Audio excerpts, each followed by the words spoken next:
Hi there, Courtney here. Welcome to Donkey Brains Vlog, Episode 2. I'm going to record this vlog assuming that you know exactly who I am, you've watched me before on Twitch, etc. But if you are watching me for the very first time and you're not really sure what I'm all about, I'm going to post my Donkey Brains Vlog Episode 1 down below. Click the link, watch my first vlog, and I give a little bit of background information on me, Courtney. Okay, so let's dive right in. In this vlog today, I'm going to talk about my October results. I played Spin and Goes for all of October, and I played mostly $100 spins. And I know a lot of you that watch my Twitch stream are wondering, well, how did I do? So we're going to talk about that today. Number 2 topic on the list is what happened. So if you watch my stream a lot, you'll know that I complained a lot about running bad. I had some mental game issues, so I'm going to talk about maybe what happened in October to cause some less than optimal results. Number 3 topic is mental games, so I will go over some mental game issues that I encountered and talk about what I'm going to do to not have those happen again in the future. The next topic is overall results. So my results playing Spin and Goes, since they were introduced basically, I have about 3,000 games in my sample size. And the last thing I'll talk about in my vlog today is my plans for November. Okay, so let's get started. The first thing that we're going to go over is October results. So let's take a look at Poker Tracker. Here we go. Here's my poker tracker. Now, after watching my first vlog, some people had questions about how I take a look at my graphs on Poker Tracker. So I am using Poker Tracker to look at my graphs. If you've never used it before and you want a free trial, look down below. I have a link to Poker Tracker. It's a free trial, and if you do end up buying Poker Tracker from my link, it helps support me as a streamer. So thank you very much in advance if you decide to do that. But you don't have to buy it. You can always get a 30-day trial to Poker Tracker using that link. So what you actually have to do is import your hand histories. You can either grab the hands while you're playing, which is this button over here. So this is if you're playing, you can auto import your hands into Poker Tracker and it can tell you how you're doing in real time. I don't check my results in real time, so what I usually end up doing is getting hands from a disk. If you click this, it prompts you to find the folder on your computer, and then you're able to import all your hand histories at once. I have no idea what get hands from email means. Never tried that before. But anyway, clicking get hands from disk imports all your hands, and then what you have to do to see your graph is go to view stats.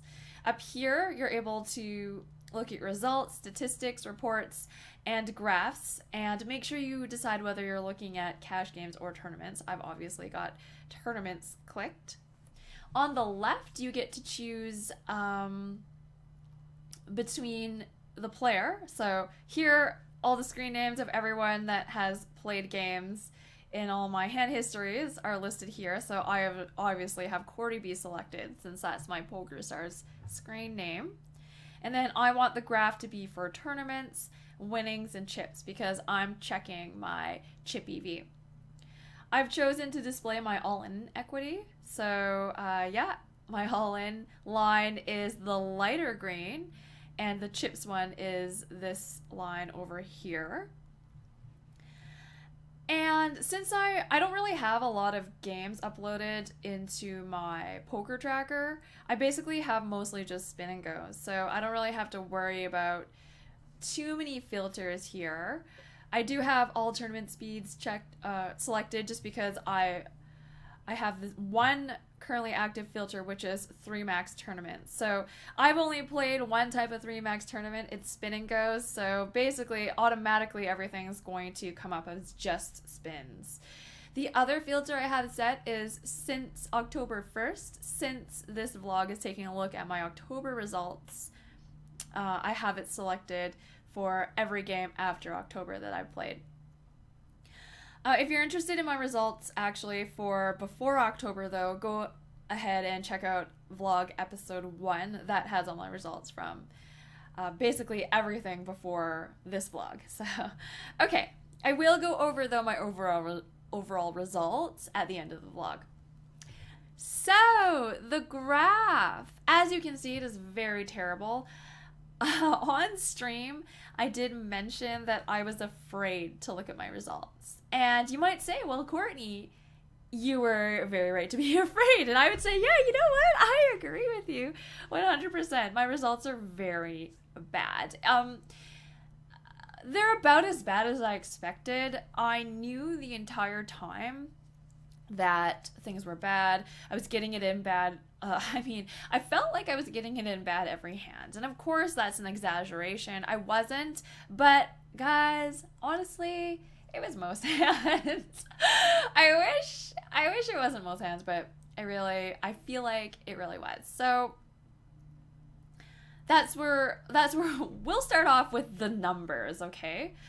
So I made 5,630 chips. Well, this says 5,350. If I zoom in, it should be 5,630. So yeah, there we go. That matches exactly what I said. 6.52 chips per game is what it equals to if you divide that by 863, which is a negative 3.76 ROI. Wow. Guys, that is, like, it doesn't really get much worse than that. So those are the numbers. It was really bad. I streamed almost every single game on Twitch, and so if you have access to my past broadcasts, you're able to witness every single one of those losses. And yeah, like I said, I lost a lot.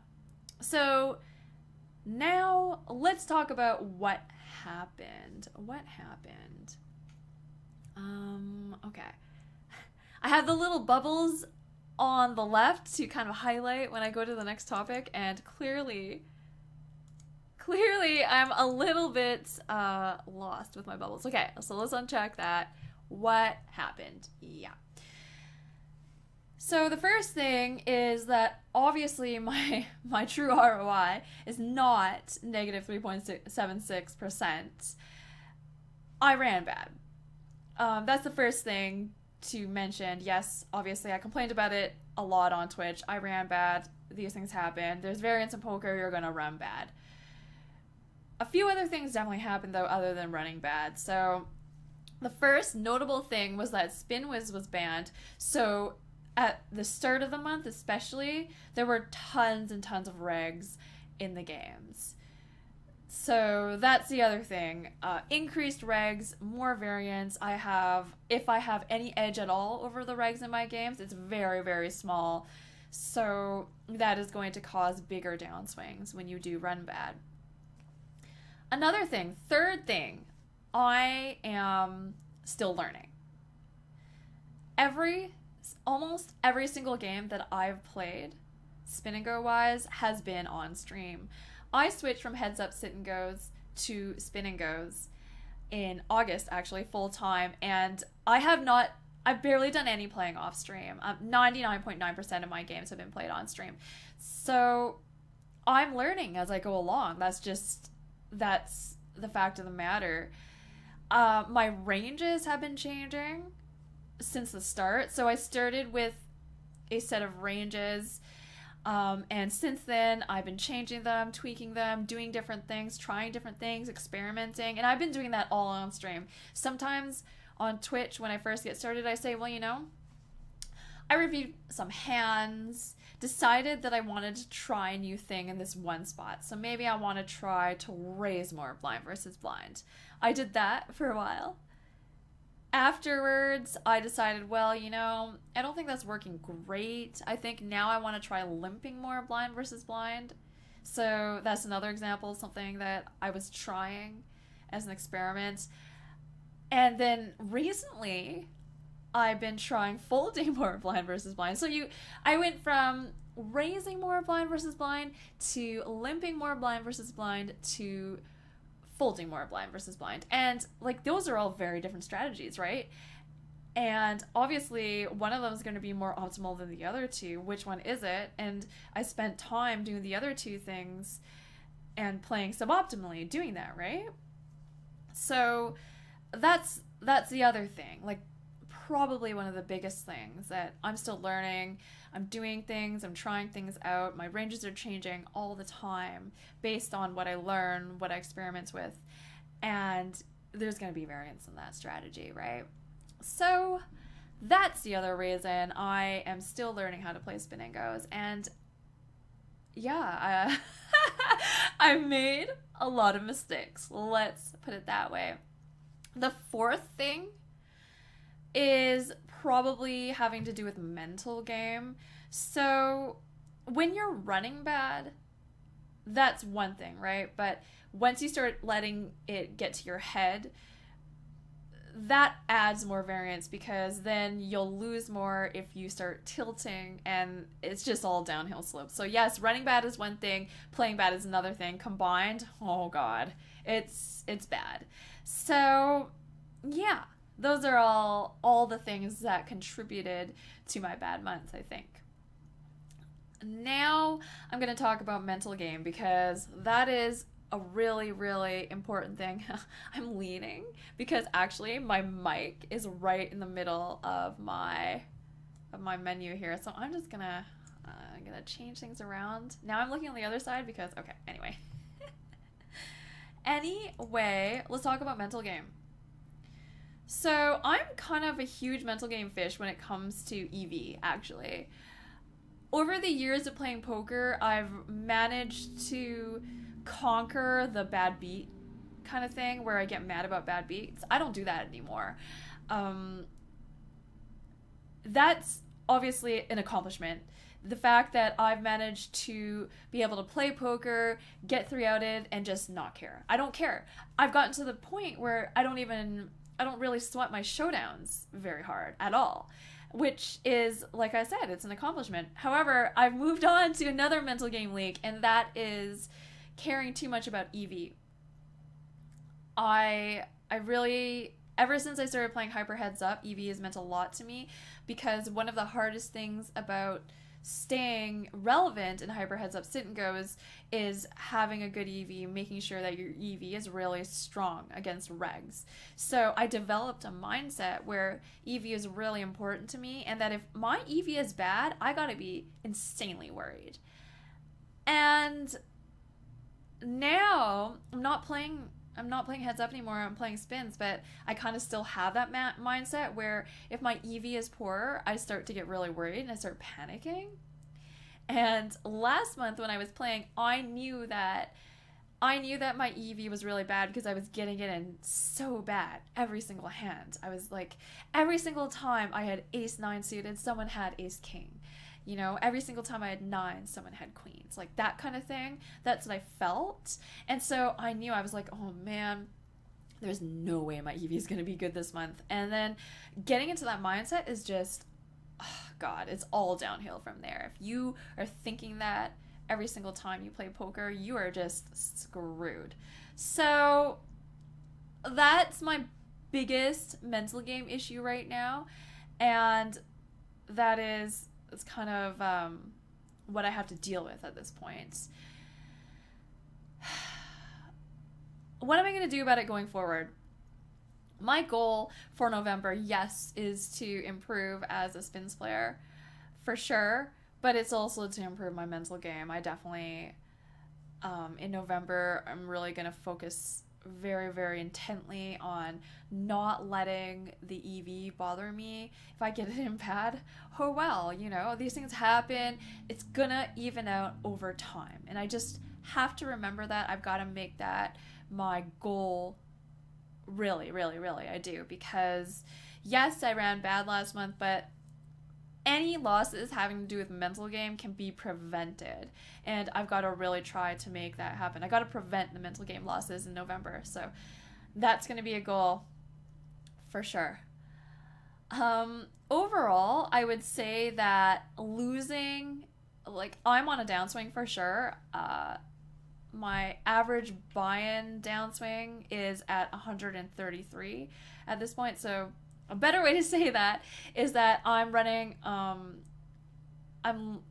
I'm on a 133 average buy and downswing is pretty much the better way to say it. So financially, or like dollar wise, that's actually quite significant, but it doesn't really bother me too much at this point because I've got a pretty good bankroll, and it's nowhere near my biggest downswing dollar wise. I had my biggest downswing dollar wise last year when I was playing 500 turbos. So that's not really an issue to me. And something I also have to remember is that it can get worse, right? Like dollar wise, it can get way worse than what it is now. So I'm not really sweating the dollars. I want to get my EV up. I want my mental game to get better. And obviously I want to, in the end, have a solid ROI. So those are the things that matter to me. Okay, so overall results. Let's take a look at that.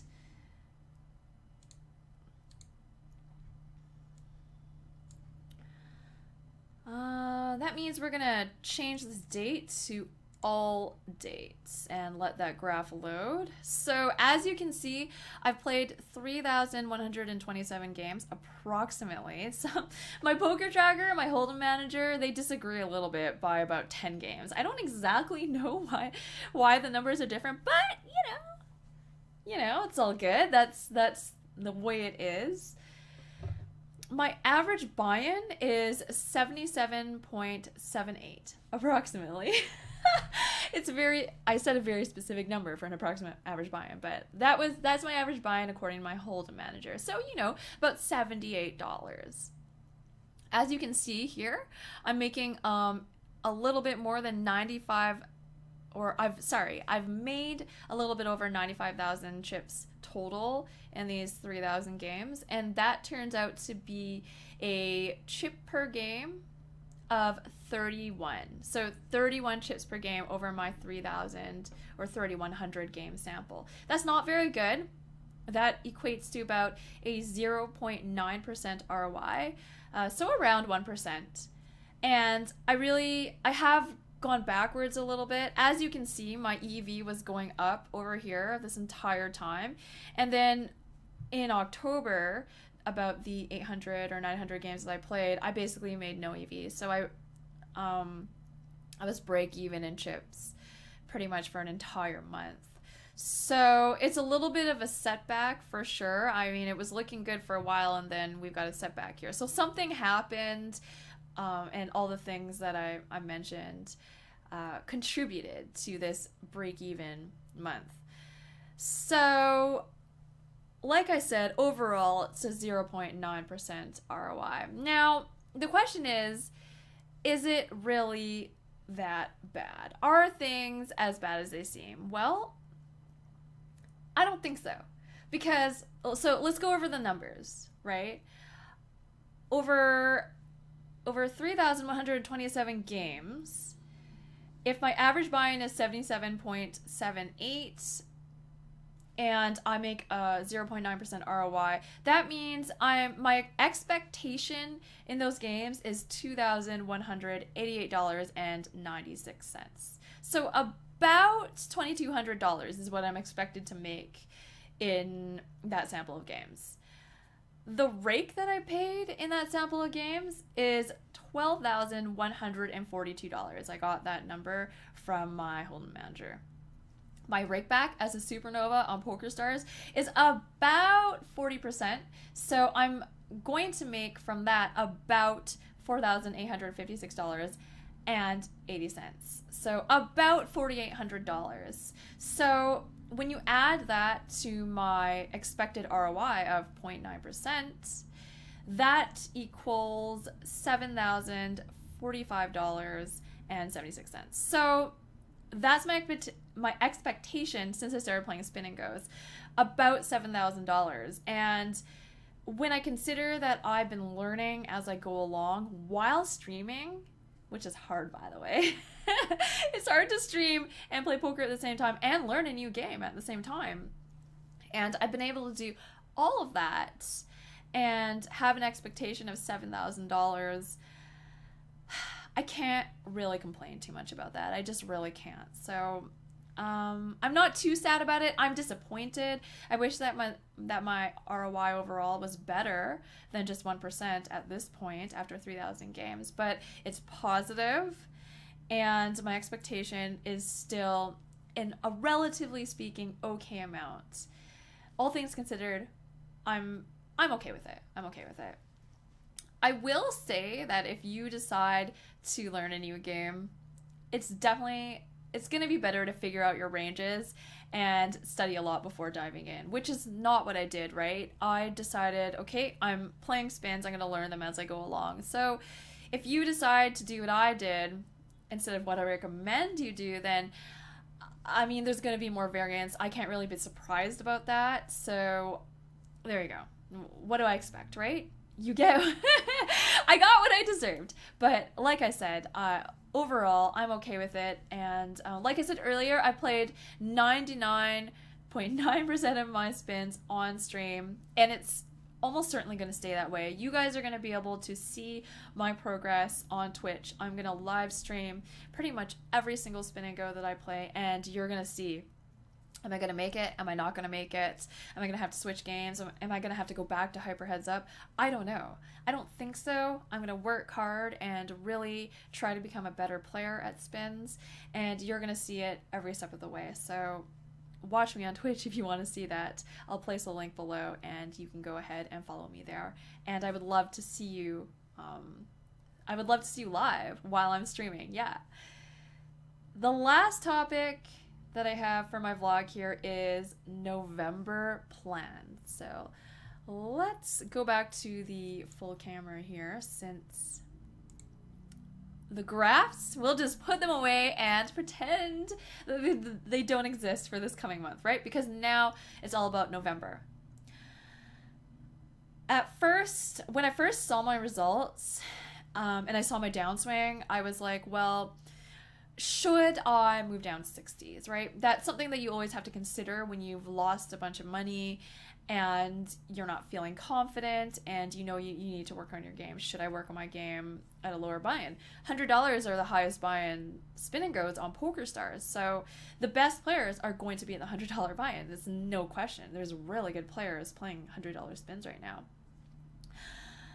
So I had to decide: am I going to play 60s? Am I going to keep going with hundreds? In the end, I decided to keep playing hundreds.